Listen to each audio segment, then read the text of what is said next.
Hello everyone. मैं हूं आलोक। Digital helping dot channel के और एक नया वीडियो में आप सबका फिर से एक बार स्वागत है। आज की इस वीडियो में हम लोग बात करेंगे आरआरबी का एक फॉर्म निकला है, group D, railway recruitment board group D. आप सबको पता ही होगा, railway recruitment board group D का एक फॉर्म निकला है जो 23 तारीख से निकला है। तो वो फॉर्म कैसे फिलअप करना है, कैसे आप अप्लाई कर सकते हैं ग्रुप डी पोस्ट के लिए, आज के वीडियो में हम लोग उसी के बारे में बात करेंगे। पूरा फॉर्म फिलअप स्टार्टिंग से लेके एंडिंग तक पूरा स्टेप बाय स्टेप मैं आप लोगों को दिखाऊंगा। आप लोग पूरा वीडियो देखिएगा तो आप लोगों का सारा डाउट क्लियर हो जाएगा। एक चीज़ ध्यान रखिएगा, अगर आप फॉर्म फिलअप में कहीं पे भी गलती करते हैं, अभी वो गलती अगर पकड़ा नहीं गया, मान लीजिए आप सिलेक्शन में चले गए, आपका जब डॉक्यूमेंट्स वेरिफिकेशन होगा उस टाइम अगर पकड़ा जाएगा तो आपको उस टाइम आउट कर दिया जाएगा। तो इसीलिए फॉर्म फिलअप में कोई भी गलती नहीं होना चाहिए। तो वीडियो में बने रहिए, वीडियो शुरू करते हैं। पूरा वीडियो देखिएगा तो आप लोगों को कोई डाउट नहीं रहेगा। मैं कोशिश करूंगा हर डाउट क्लियर करने का। चलिए वीडियो शुरू करते हैं। देखिए, आप लोगों के सामने ऐसा पेज खुल जाएगा। आरआरबी का ऑफिशियल वेबसाइट है ये। इसका लिंक मैं वीडियो के डिस्क्रिप्शन में दे दूंगा, आप लोग वहां से कॉपी करके खोल सकते हैं। देखिए, आप लोगों के सामने ऐसा पेज खुलेगा। यहाँ पे राइट हैंड साइड ऊपर में देख सकते हैं, रेड कलर में लिखा हुआ है अप्लाई। अप्लाई के ऊपर यहाँ कर्सर लेके जाएंगे, जाने के बाद यहाँ पे देखिए क्रिएट एन अकाउंट, दूसरा नंबर पे है ऑलरेडी हैव एन अकाउंट। तो अगर आप कभी इससे पहले रेलवे का कोई फॉर्म फिलअप किए हैं तो आपको अकाउंट बनाना पड़ा था, तो वही अकाउंट से आप लॉगिन कर सकते हैं अगर आपका पहले से अकाउंट है। और अगर आप फर्स्ट टाइम रेलवे एग्जाम के लिए बैठने जा रहे हैं तो आपको क्रिएट एन अकाउंट के ऊपर क्लिक करना पड़ेगा। क्रिएट एन अकाउंट के ऊपर क्लिक करने के बाद नेक्स्ट देखिए एक छोटा सा ऐसा पॉपअप ओपन हो जाएगा, इसको ओके कर दीजिए। करने के बाद देखिए पहला ऑप्शन है कंट्री ऑफ नेशनलिटी। तो आपका कंट्री जो है ऑब्वियसली सबका इंडिया ही होगा, तो इंडिया है। उसके बाद देखिए पर्सनल इंफॉर्मेशन फिल करना है। पहला ऑप्शन है फुल नेम। फिर राइट हैंड साइड में देखिए रीटाइप फुल नेम, मतलब आप यहाँ पे अपना नाम डालिएगा, पूरा नाम डालिएगा। पूरा नाम डालने के बाद फिर आपका पूरा नाम इधर भी डालना है। ये इसलिए ताकि आपका गलती ना हो। अगर एक बार आप गलती लिख दिए, दोबारा सही लिखे तो मिसमैच हो जाएगा, इसीलिए हर चीज रीटाइप करना पड़ेगा आपको। तो यहाँ पे आपका नाम हो गया। फिर सेकेंड नंबर पे यहाँ पे पूछ रहा है have you change your name, yes no, मतलब आप इससे पहले कभी अपना नाम चेंज किए हैं डॉक्यूमेंट्स में। अगर किए हैं डॉक्यूमेंट्स में अपना नाम चेंज, तब यस करिएगा, नहीं तो नो ही रखिएगा। मैक्सिमम का नो ही रहेगा। अगर कोई किसी का केस में यस है, मतलब कभी नाम चेंज किए हैं, तो उसके केस में यस रहेगा। उसके बाद डेट ऑफ बर्थ, आप अपना डेट ऑफ बर्थ यहाँ पे फिल कर दीजिएगा। फिर सेम चीज राइट हैंड साइड में retype date of birth. Next आपका ऑप्शन है जेंडर, आप मेल है फीमेल है जो भी है आप सिलेक्ट कर लीजिएगा। राइट हैंड साइड में भी सेम चीज रिसिलेक्ट करना पड़ेगा आपको, जेंडर। फिर आपका आता है father's name, right hand side में सेम आपका फादर्स नेम, मदर्स नेम। उसके बाद राइट हैंड साइड में सेम रीटाइप मदर नेम। यह पूरा बढ़िया से फिल कर दीजिए। फिल करने के बाद नीचे की तरफ जाएंगे हम लोग। यहाँ पे देखिए कॉन्टेक्ट डिटेल्स, यहाँ पे आपको आपका ईमेल एड्रेस देना पड़ेगा। आपका जो ईमेल एड्रेस है, रनिंग ईमेल एड्रेस जो है, वो ईमेल एड्रेस यहाँ पे देना पड़ेगा। देने के बाद यहाँ पे देखिए राइट हैंड साइड में जनरेट ईमेल ओटीपी का ऑप्शन है, इसके ऊपर क्लिक करना है। जहाँ इसके ऊपर क्लिक करेंगे तो आपका ईमेल में एक ओटीपी आएगा, ओटीपी यहाँ पे फिल कर दीजिए। फिल करने के बाद नीचे में फिर देखिए मोबाइल नंबर देने का जगह है। आपका जो रनिंग मोबाइल नंबर है वो मोबाइल नंबर यहाँ पे दीजिएगा। यहाँ पे देखिए राइट हैंड साइड में जनरल मोबाइल ओटीपी, इसके ऊपर क्लिक करेंगे तो आपका मोबाइल के ऊपर एक ओटीपी आ जाएगा, और ओटीपी यहाँ पे फिल कर दीजिए। उसके बाद यहाँ पे नीचे देखिए Aadhaar verification, please enter your Aadhaar card number. आपका जो आधार कार्ड नंबर है वो यहाँ पे फिल कर दीजिए। यहाँ पे डालने के बाद नीचे में यहाँ पे देखिए एक चेक बॉक्स है, इस चेक बॉक्स के ऊपर टिक करने के बाद फिर जनरेट आधार ओटीपी करिएगा। विदाउट चेक बॉक्स जनरेट आधार ओटीपी नहीं होगा, पहले आपको चेक बॉक्स को टिक कर लेना पड़ेगा, उसके बाद जनरेट आधार ओटीपी करिएगा। तो आपका आधार कार्ड के साथ जो मोबाइल नंबर लिंक है उस मोबाइल पे एक ओटीपी आएगा, वो ओटीपी यहाँ पे फिल कर दीजिए। फिल करने के बाद यहाँ पे राइट हैंड साइड में देखिए वेरीफाई का ऑप्शन है, जहाँ वेरीफाई के ऑप्शन के ऊपर आप लोग क्लिक करिएगा। आप लोग देख सकते हैं वेरीफाई हो गया है, ऐसा आप लोगों का भी आ जाएगा, ग्रीन कलर में वेरीफाइड हो जाएगा। उसके बाद नीचे में देखिए पासवर्ड, आपको यहाँ पे अपना एक पासवर्ड चूज करना पड़ेगा। ऊपर में यह बता रहा है देखिए, password should be a combination of capital letter, small letter, special character and numbers. मतलब आपके पासवर्ड में एक कैपिटल लेटर होना चाहिए, स्मॉल लेटर होना चाहिए, स्पेशल कैरेक्टर होना चाहिए, जैसे डॉलर साइन हो गया, हैशटैग हो गया, स्टार हो गया, ये सब स्पेशल साइन है, स्पेशल साइन होना चाहिए, एंड नंबर होना चाहिए, 1 2 3 4 5 नंबर होना चाहिए। ये चारों चीज होना चाहिए, तभी आपका पासवर्ड यहाँ पे लेगा, इसके सिवा नहीं लेगा ये पासवर्ड। तो ये चारों चीज कंबाइन करके आपको एक पासवर्ड सिलेक्ट करना है। मैं आप लोगों के सुविधा के लिए एक पासवर्ड आपका स्क्रीन में दे देता हूँ, आप लोग देख लीजिए। ऐसे पासवर्ड आप लोगों को बनाना पड़ेगा। बनाने के बाद यहाँ पे देखिए, नीचे में देखिए आई एम नॉट रोबोट का एक चेक बॉक्स है, इसके ऊपर क्लिक करना है। क्लिक करने के बाद यहाँ पे राइट हैंड साइड में देखिए preview and create an account, इसके ऊपर क्लिक करना है। जहाँ क्लिक करेंगे आप लोग देख सकते हैं, आप लोगों के सामने ऐसा खुल जाएगा। इसको एक बार सिलेक्ट करने के बाद फिर सबमिट कर दीजिए। सबमिट करने के बाद आप लोगों को ये पेज में लेके आ जाएगा। तो अभी जो आप लोग मोबाइल नंबर दे के सबमिट किए हैं, वो मोबाइल नंबर यहाँ पे डालना पड़ेगा, एंड जो पासवर्ड आप लोग अभी सेट किए थे वो पासवर्ड यहाँ पे डाल के आपको लॉगिन करना पड़ेगा। लॉगिन करने के बाद देखिए आप लोगों के सामने ऐसा पेज ओपन हो जाएगा, नया जो पेज है। ऊपर में यहाँ पे देखिए जनरल इंस्ट्रक्शन जो है, यहाँ पे आपका इंस्ट्रक्शन दिया हुआ है, आप लोग इसको पढ़ सकते हैं। उसके बाद यहाँ पे सेकेंड नंबर पे देखिए ऑनलाइन एप्लीकेशन। ऑनलाइन एप्लीकेशन के ऊपर हम लोगों को क्लिक करना है। क्लिक करने के बाद यहाँ पे आपको आपका आरआरबी चूज करना है। आप कौन सा आरआरबी से एग्जाम देना चाहते हैं वो आरआरबी आपको यहाँ पे चूज करना पड़ेगा। तो मेरे केस में मेरा कोलकाता आरआरबी है, तो मैं कोलकाता को चूज कर लेता हूँ। कोलकाता चूज करने के बाद यहाँ पे देखिए I am not currently debarred by any RRB RRC, इसके ऊपर चेकबॉक्स के ऊपर हम लोग क्लिक कर देंगे। क्लिक करने के बाद सिंपली यहाँ पे नेक्स्ट करेंगे। नेक्स्ट करने के बाद यहाँ पे देखिए आपका नेक्स्ट पेज ऐसा ओपन हो जाएगा। आप रजिस्ट्रेशन के टाइम में जो फिलअप किए थे वो सारा चीज यहाँ पे फिल होके आ गया है। आने के बाद फिर हम लोग नीचे की तरफ जाएंगे। यहाँ पे आपको कुछ चीज फिल करना पड़ेगा, जैसे मैरिटल स्टेटस, आप मैरिड है अनमैरिड है वो आपको चूज करना पड़ेगा। फिर रिलीजियन, आपका रिलीजियन चूज करना पड़ेगा। मदर टंग, आपका मातृभाषा कौन सा है वो आपको चूज करना पड़ेगा।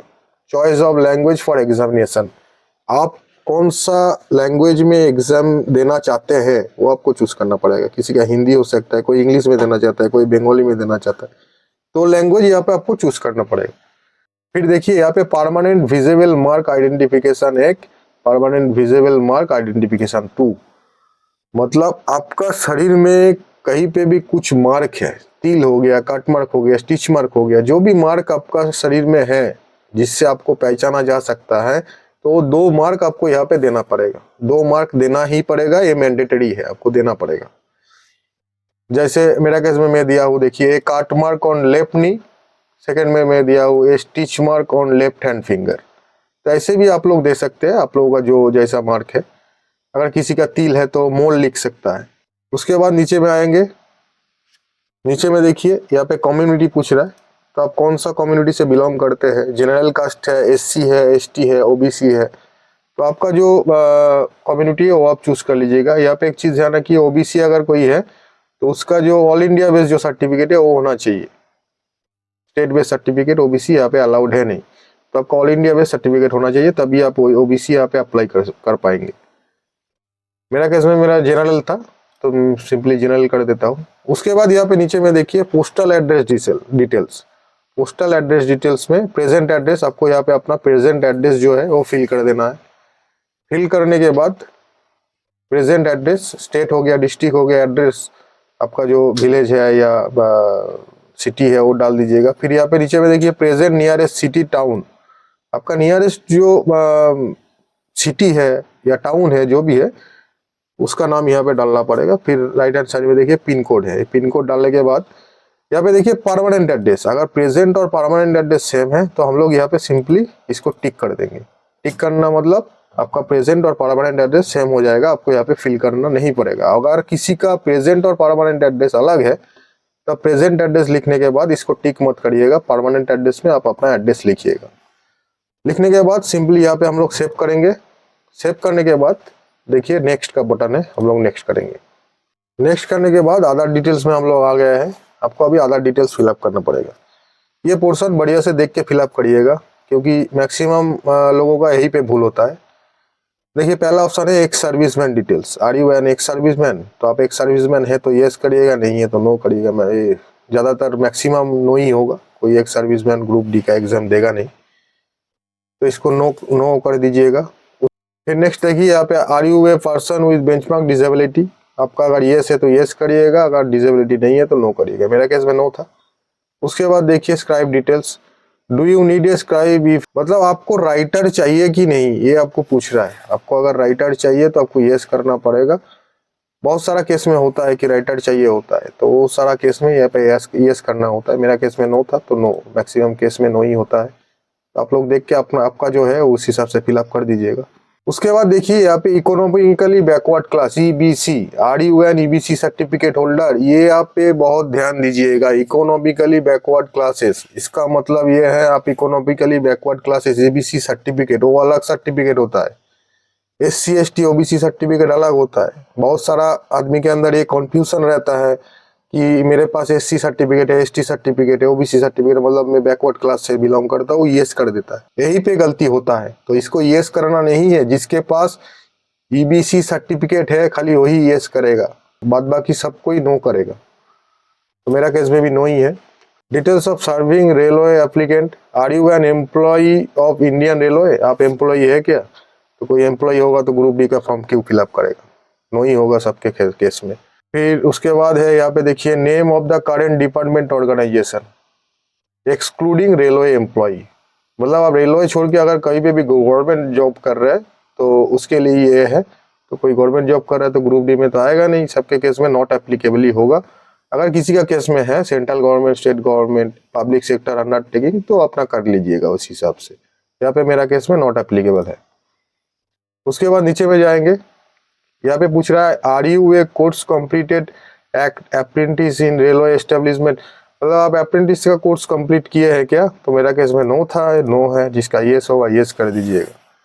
उसके बाद यहाँ पे देखिए बैंक डिटेल्स फॉर रिफंड फी, यहाँ पे सब कोई बहुत ध्यान से करिएगा, क्योंकि यहाँ पे अगर आपका गलती हो जाएगा तो आप जो 500 रुपया दे के फॉर्म फिलअप करेंगे, आपका जो 400 वापस आएगा आप एग्जाम देने के बाद, वो वापस नहीं आएगा। ये आपका बैंक डिटेल्स पूछा जा रहा है यहाँ पे। बैंक डिटेल्स बढ़िया से देख के फिलअप करिएगा, कोई गलती का कोई गुंजाइश है नहीं। तो यहाँ पे देख के फिलअप करिएगा। जो 500 दे के फॉर्म फिलअप कर रहा है उसका 400 रिटर्न आएगा, जो 250 दे के करेंगे उसका 250 पूरा रिटर्न आएगा। तो ये आपका जिस अकाउंट में पैसा रिटर्न आएगा उसका डिटेल पूछ रहा है। आप किसी भी अकाउंट से पेमेंट कर सकते हैं, लेकिन रिटर्न आप यहाँ पे जो अकाउंट डिटेल दीजिएगा उसी में आएगा। तो जितने वो ये चीज़ देख के बढ़िया से फिलअप करिएगा। पहले यहाँ पे आपका अकाउंट होल्डर नेम देना है, उसके बाद अकाउंट नंबर देना है यहाँ पे, फिर कंफर्म अकाउंट नंबर करना है, उसके बाद यहाँ पे IFSC कोड लिखना है। लिखने के बाद यहाँ पे कंफर्म करिएगा। तो यहाँ पे देखिए रिफंड बैंक नेम, आपका बैंक का नाम एंड बैंक का एड्रेस जो है वो ऑटोमेटिकली फिलअप हो जाएगा। सब कुछ फिलअप करने के बाद यहाँ पे भी हम लोग सेम चीज़ सेव करेंगे। पहले सेव करने के बाद नेक्स्ट करेंगे। नेक्स्ट करने के बाद यहाँ पे देखिए एडुकेशनल क्वालिफिकेशन पूछ रहा है। तो ये जो फॉर्म है ग्रुप डी का, ये मैट्रिकुलेशन में एडुकेशनल क्वालिफिकेशन जो चाहिए, इसका मैट्रिकुलेशन चाहिए।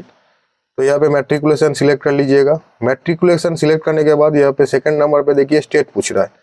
तो आपका जो स्टेट है आप वो स्टेट सिलेक्ट कर लीजिएगा। फिर आपका डिस्ट्रिक्ट पूछ रहा है, आपका जो डिस्ट्रिक्ट है वो भी सिलेक्ट कर लीजिएगा। फिर आप कौन सा बोर्ड से एग्जाम दिए थे, बोर्ड का नाम, आपका रिजल्ट, आपका मार्कशीट, आपका सर्टिफिकेट, मैट्रिकुलेशन का जो सर्टिफिकेट है उसमें लिखा है, आप वहाँ से देख के यहाँ पे फिल कर दीजिए। उसके बाद डेट ऑफ पासिंग पूछ रहा है। डेट ऑफ पासिंग मतलब कौन सा डेट को पास हुआ था, वो आपका मैट्रिकुलेशन का जो सर्टिफिकेट है वो सर्टिफिकेट के ऊपर लिखा हुआ होगा कौन सा डेट को आप पास किए थे। तो सर्टिफिकेट से वो डेट देख के यहाँ पे फिल कर दीजिए। उसके बाद रोल नंबर, रोल नंबर आपका एडमिट में भी होगा, मार्कशीट में भी होगा, आप देख के रोल नंबर भी फिल कर दीजिए। उसके बाद यहाँ पे आपका पूछ रहा है SSLC matriculation SSC 10th class certificate serial number. आपका जो मैट्रिकुलेशन 10th क्लास का सर्टिफिकेट का जो सीरियल नंबर है वो आपका सर्टिफिकेट में लिखा है, वो देख के यहाँ पे फिल करना है। सारा चीज़ यहाँ पे फिलअप करने के बाद यहाँ पे राइट हैंड साइड में देखिए ऐड का बटन है, तो इसको हम लोग सिंपली ऐड कर देंगे। देखिए ऐड करने के बाद मेरा मैट्रिकुलेशन का जो डिटेल मैं यहाँ पे डाला हूँ वो पूरा आ गया है। यहाँ पे qualification type, roll number, certificate number, state, district, board कौन सा है, डेट ऑफ पासिंग कौन सा था, सारा चीज़ यहाँ पे आ गया है। दूसरा कुछ अगर आप लोग दूसरा क्वालिफिकेशन कुछ ऐड करना चाहते हैं, जैसे ITI हो गया, NSC हो गया जिसका है, अगर वो ऐड करना चाहते हैं तो यहाँ से ऐड कर सकते हैं। तो मेरा केस में है नहीं, मैं कुछ ऐड करूँगा नहीं। इसको करने के बाद सिंपली यहाँ पे हम लोग नेक्स्ट करेंगे। नेक्स्ट करने के बाद यहाँ पे देखिए आपका applicant colour, passport photography and applicant signature, ये दोनों जगह आ गया है। मतलब आपका फोटो एंड सिग्नेचर यहाँ पे अपलोड करना पड़ेगा। ये फोटो एंड सिग्नेचर अपलोड करने के टाइम में एक चीज़ ध्यान रखिएगा, आपका फोटो का जो साइज होना चाहिए वो यहाँ पे दे दिया है 35 mm इंटू 45 mm और 320 इंटू 240 पिक्सल। ये दोनों में से कोई एक में आपको यहाँ पे अपलोड करना पड़ेगा। फिर यहाँ पे फोटोग्राफी साइज आप देख सकते हैं 50 KB से 100 KB के अंदर, मिनिमम 50 KB, मैक्सिमम 100 KB, इसके अंदर आपका फोटो का साइज होना चाहिए।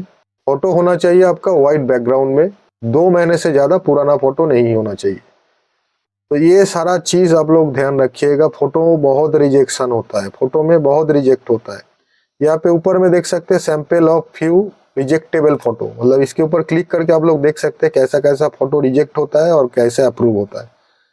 तो ये देख के आप लोग अपना जो फोटो यहाँ पे अपलोड करिएगा वो देख के बढ़िया से अपलोड करिएगा। सिग्नेचर में भी देख सकते हैं, यहाँ पे सिग्नेचर का भी डायमेंशन दिया हुआ है 50 mm इंटू 20 mm और सिग्नेचर होना चाहिए 30 KB से 50 KB के अंदर में।